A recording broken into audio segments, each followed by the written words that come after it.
Hey folks, welcome back. Thanks for dropping in. So this is the Winchester Model 70 Featherweight in the classic cartridge 270 Winchester. That's today's video. This is Grizzly Country Outdoors. Well, I guess we might as well get started. I got this rifle 2 months ago. Been waiting to put together a video on it. Winchester Model 70 Featherweight in the classic cartridge 270 Win. Beautiful rifle. I owned I had a Model 70 Featherweight, God, 40 years ago in 7x57. Now that was the previous post 63 or 64 Winchester with push feed action. Still a nice rifle. But like a damn dummy, I sold it. Like every other rifle I've ever sold, regretted it to this day. So I wanted another Model 70 deer rifle ever since. So right before Christmas I decided to go looking for one, and there was an outfit in Manitoba called Rat River Outfitting, and they happen to have them, and Winchester and Browning are affiliated, and they, you know, Browning and Winchester had a promotional deal, 100 bucks off, which is not a hell of a lot, but it was enough to pay shipping and GST on the rifle, and it was still the cheapest price on the rifle in Canada. So I bought this, and you know, everybody that knows about the Winchester Model 70 knows the story, the 3-position safety. These rifles, the fit and finish is second to none for a rifle with wooden stock. And there is the only rub. As beautiful as this rifle is, it's got heavy contact here in the barrel. Did the old paper trick, you know. Now if this barrel were free floated, it wouldn't be an issue, but I've seen enough videos on these Winchesters. They're not a Remington Model 700 or a Tikka T3. Sorry Winchester people, but you can't take it out to the range and start shooting with this and get good accuracy when you've got that issue with that contact on the forend. And you can go on YouTube and there are countless videos of guys trying to make these rifles shoot that have that issue. Now the standard thing that people do is they take and they glass bed the action. That's certainly an option. It's not what I want to do. And the reason is, I got a couple reasons. The stock is absolutely beautiful. And I got the notion that rather than frigging around with this beautiful wood stock, glass bedding it, trying to get the rifle to be accurate, because I know it won't be accurate. This rifle would be guaranteed to string probably horizontally, grouping. That's what happens when you get that contact on the forend. Anyway, so what I decided is, rather than figure out and glass bed this beautiful wooden stock, I bought a Bell Carlson, which I'm going to show you in a minute. And by getting the Bell Carlson stock, I'm going to take this beautiful stock in pristine condition, put it in the box that this rifle showed up in, and preserve it in perfect, unblemished condition forever and ever. I will still in the future have the option of taking the fiberglass stock off and putting this beautiful stock back on, and it will be like new condition, trust me when I do, or if I do. So that's my story as far as what I'm going to do with the stock, why I'm going to do it. And I'm one of them guys that I kind of bang things around when I'm hunting. I go in the timber, I hunt in whatever weather, and I hate to beat up a beautiful piece of wood like this. Fiberglass stock, doesn't matter. They take whatever you bang them around. It doesn't even show a mark if you knock them against a piece of wood, and they're impervious to weather. And the Bell Carlson stock, which I'm going to show you, has got the pillar, the full length aluminum bedding block. So essentially a drop-in stock, right? Now, there's an issue, should I still glass bed the Bell Carlson stock when I put it, you know? That's another story, and I may still do that. So, the second thing, everybody wants to know. This rifle, it's called a featherweight, right? With the scope, which you can see I've already got the scope and rings mounted, got a rifle sling on, and with 4 loaded rounds, I put this on the scale, 8 pounds, 13 ounces.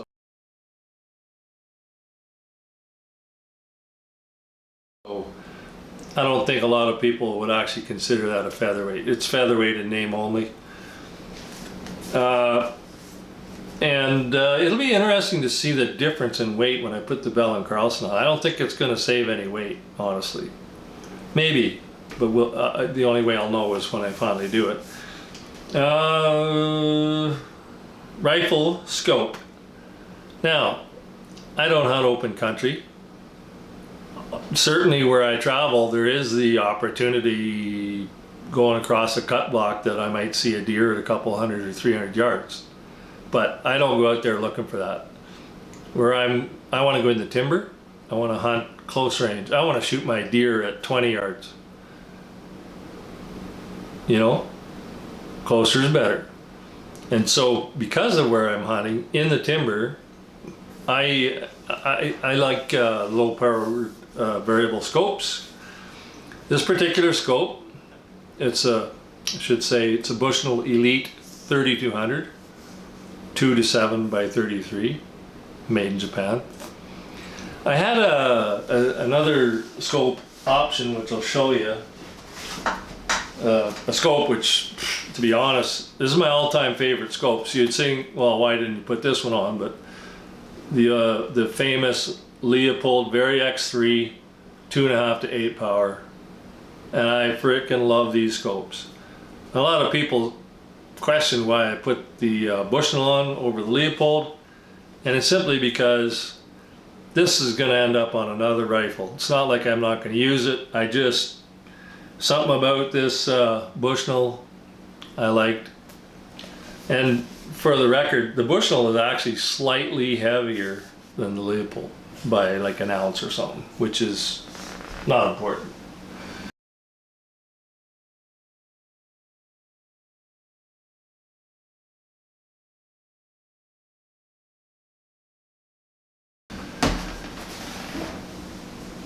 So, one of the reasons, like I bought this rifle in December, and one of the reasons it's been taking me so long to do anything about going and shooting it is very simply, I had to get a new chronograph. I'm absolutely flat out sick and tired of this old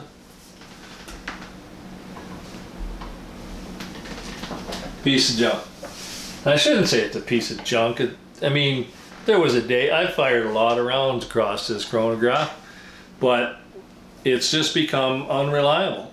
And in fact, in its whole history, it's been unreliable. I never would fire a shot and be certain that this thing would record data. Sometimes it would record 20 shots in a row, no issue. And then sometimes I'd shoot 20 shots and get maybe 8, recorded data velocities, which is not acceptable. So, like everybody else that hand loads anymore, I shouldn't say everybody, but 90%, I went and got me one of these Garmin Zero C1 Chrony. And these things are, according to every single review I've seen on YouTube, I think in every review I've seen there's been one person who fired a shot and didn't get data, and he admits that he probably screwed up the way he set up for that shot. So these things are infallible. Like they're 100% accurate. You get data every time. There's other chronographs that will also get you data 100% of the time, but I like this little guy. Look at the size. It's so compact. Like, I mean, look at it. Look how small it is. And you just set that thing like on the bench, 15 inches from your rifle, aim it down towards the target, and you shoot away, and boom, boom, boom, boom, she knocks out numbers. So that's my story on the chronograph issue. Oh yeah, and so as I said, like I got the rifle in December. I only just got the chronograph like 2 weeks ago, and we've been waiting. I've got some bullets. I got some rounds already loaded. Oh yeah, they're sitting right here. So I got 270 rounds already loaded, ready to go to the range. Get this thing sighted in. But first, before I do that, I'm going to show you these Bell Carlson stocks.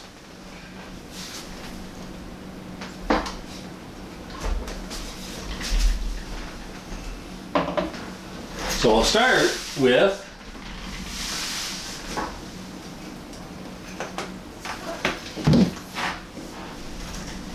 this is a Remington Model 700. Started life as ADL, and it came in the Remington proprietary Tupperware stock, which was nothing to brag about. So this is a Bell Carlson stock, and she's a beauty. Now this is a heavy rifle. This is easily 12 pounds. I actually haven't put it on a scale, but it's 12 pounds for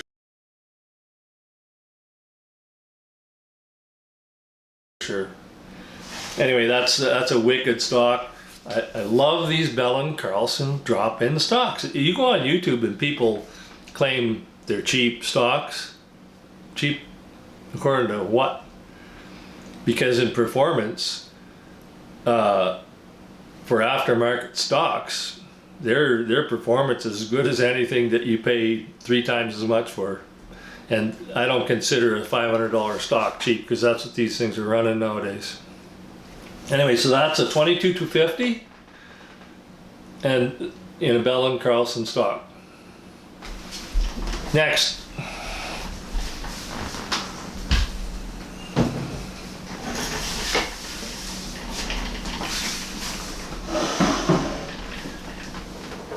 Have another beautiful Remington Model 700. Now, I will tell you, I am a huge fan of the Remington Model 700 rifles. They've been my go-to rifles. The very first big game rifle I bought was a Remington Model 700 ADL, in the greatest cartridge ever, 30-06. There's no argument, that's the greatest cartridge ever. You know it, I know it. Everybody else watching this also knows it. They may not admit it. 30-06. Anyway, this particular rifle, Bell Carlson stock, this is a Model 700 Classic 300 H&H Magnum. And trust me, they're not more classic than the 300 H&H Magnum unless you're talking the 375 H&H Magnum. The original belted Magnum. The 300 H&H course was developed in 1925. The original 375 H&H 1912. You can look it up. But anyway, that's another beauty. Friggin' flat shooting, dead on accurate, drop in. Same thing. This came with a beautiful Remington Model 700 Classic stock. That the wood is perfect on it, and that stock is also just set aside for future. But this guy here, I go hunting with. You know, I've shot a couple deer with this, and it's the hammer of Thor on them, man. You put a 200 grain AccuBond out of this through a buck, and they don't even shiver. They just go to sleep. Anyway, we're supposed to be talking about the stock. I apologize.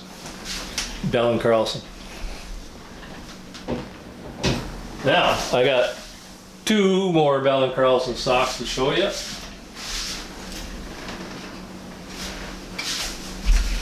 Right there. So, we'll start with this black with red webbing. I've got a Remington Model 700 in 35 Wayland. My moose hunt from 2024, I dropped a nice bull moose with that Wayland.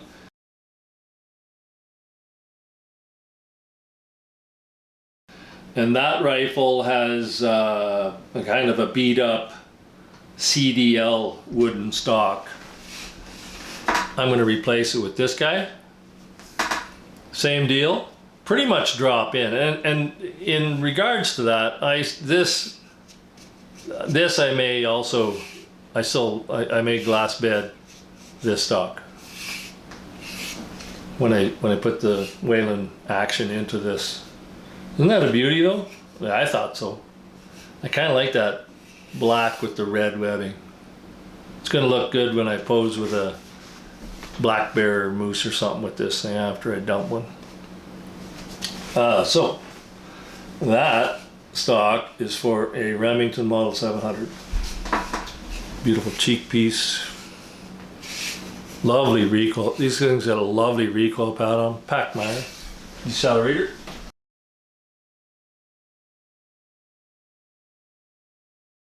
This is the stock that I got for the Winchester Featherweight.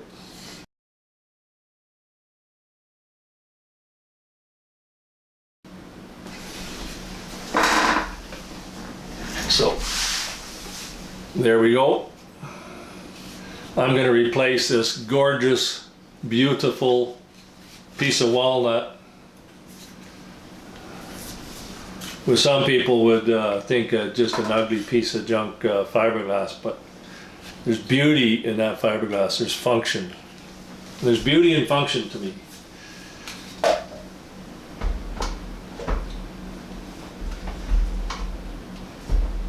There we go. Again, the same. It's got the beautiful Packmire decelerated recoil pad. I liked the brown with black web. Oops, sorry, sorry tripod. And you can see the aluminum bedding block in there.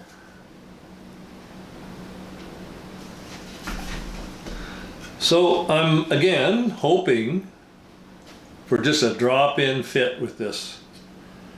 And only time will tell. And to be honest, I'm going to do that. I'm going to drop that action right into this stock, tighten her down, and commence the shooting. And if I find out that this thing, first of all, has a perfectly free-floated barrel, that's key. If it's got the perfectly free-floated barrel, I almost guarantee we're going to be in business and we're going to get an accurate shooting rifle. If I find out she's still throwing them around the target a little bit, obviously you work on your hand load. But the second thing is I would then look into glass bedding this. Yeah, so that's my story today. Winchester Model 70 Featherweight, Bell Carlson stocks, and I will be, as I say, I have hand loads built, which are, I loaded them quite modestly for velocity, and they're, for the record, 150 grain Hornady interlocks. The most underrated hunting bullet you'll run into is the Hornady interlock. You can take that to the bank. The bull moose I shot last year, I recovered the, it was a shot with the Wayland, a 250 grain Hornady interlock. And the bullet that I recovered from that, you know what it looked like? It looked exactly like a Nosler partition.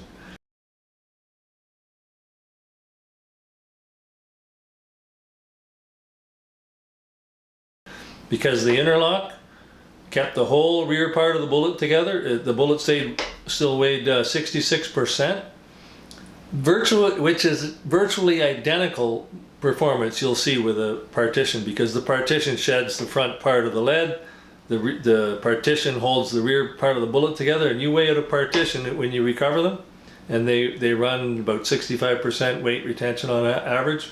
Same as the Hornady interlock. You know, big difference.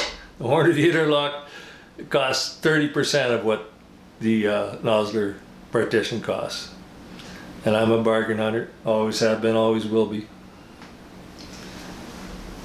Blathering away. Anyway, so I like when I get to the range and I do some range shooting, I'll videotape that.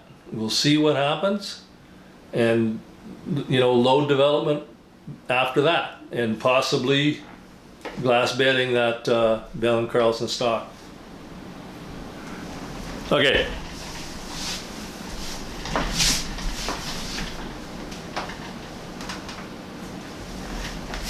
Okay, so I got the action swapped out of the factory wood stock and into this Bell Carlson.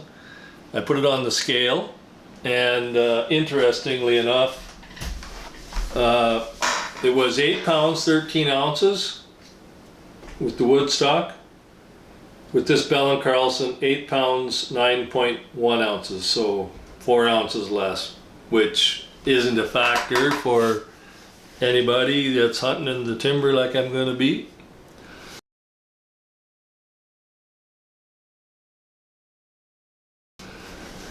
Not climbing mountains with it. It's slight weight saving. And so I did the paper thing here. There is just a whisper of pressure here, but you know, you could say it's free floated, maybe not. I might find I have to relieve a little material in this area, but it was essentially a drop-in fit. Went in like nothing, like just perfect. And she's going to be a nice carrying rifle. I love I just love the simplicity and the durability, and you don't have to worry about it factor of a fiberglass stock. Weather's just not a factor. Anyway, that's where we're at. I mean, I don't think there's a whole heck of a lot left to add to this particular video, because until I go out and get the thing sighted in and sort of see what type of group initial group I can get. And let's be honest, this is a preliminary load that loaded very modestly. Not looking for velocity, I don't need it, not the way I'll be hunting. I only need accuracy. So 150 grain out of a 270, I'm quite sure you could push it 2,900 feet per second. Honestly, if I had 2,700 or 2,600 feet per second, you know, those kind of numbers would be fine in the timber. Going to be relatively short range shot. And even if I had say 25 to 2,600 feet per second, it would still reach out there. As I say, if I stumbled on a buck in a cut block or cut line that was 200-300 yards, I'd still be able to hit him. Not much doubt about it. Okay, I'm going to shut this down. I appreciate anybody that's had the patience to watch all of this. Thank you very much. Have a good one.